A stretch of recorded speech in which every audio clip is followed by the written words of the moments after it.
તો રાજકોટ કોંગ્રેસના નેતા ઇન્દ્રનીલ રાજ્યગુરુએ આપેલા નિવેદન મુદ્દે ઋષિકેશ પટેલે આપી છે પ્રતિક્રિયા। કોંગ્રેસે સરદાર પટેલ, બાબા સાહેબ આંબેડકર સહિતના નેતાઓને કોઈ દિવસ યાદ કર્યા નથી, તેમનું સન્માન કર્યું નથી। સરદાર સાહેબનું સન્માન ન કર્યું, બાબા સાહેબને વિસાવવાનો પણ પ્રયાસ કરાયો, ત્યારે રાષ્ટ્રપતિ માટે પણ વાપરેલા શબ્દો યોગ્ય નથી।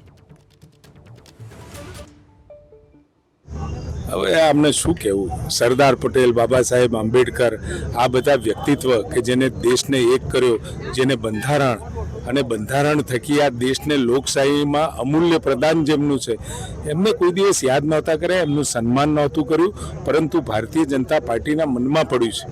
હવે જે સન્માન જે કરવા પાત્ર લોકોનું સન્માન પણ એ લોકો નહોતા કરી શક્યા, એ સરદાર પટેલને પણ વિસરાવવાનો પ્રયત્ન કર્યો, બાબા સાહેબને કેટલો અન્યાય કર્યો ઇતિહાસ ગવાહ છે। અને અત્યારે રાહુલ ગાંધીની સરખામણી મહાત્મા ગાંધીજીની સાથે સરખામણી કરી અને બંનેના વ્યક્તિત્વ કે જે રાષ્ટ્રપિતા ભારત દેશના કહેવાય, એમના માટે આવા શબ્દો ઉચિત નથી અને એ જ્યાં પણ બોલ્યા હોય, જેટલા વાગે પણ બોલ્યા હોય, મારી દ્રષ્ટિએ યોગ્ય નથી।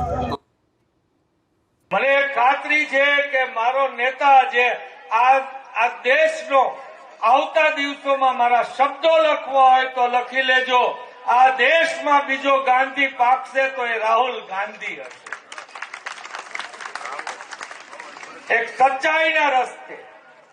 ગાંધીજીમાં તો ક્યાંક લુચાઈ હતી, આ તો માણસ સંપૂર્ણપણે નિખાલસ માણસ અને એકદમ અણીસીક સાચો માણસ, જેને પપ્પુ ઠેરવવાનો પ્રયત્ન કર્યો ને એના માટે અબજો કરોડો રૂપિયા વાપર્યા અને એ અડાગ લઈને લડ્યા અને આજે દેશ એને સ્વીકારે છે કે નહીં, માણસ બરાબર છે।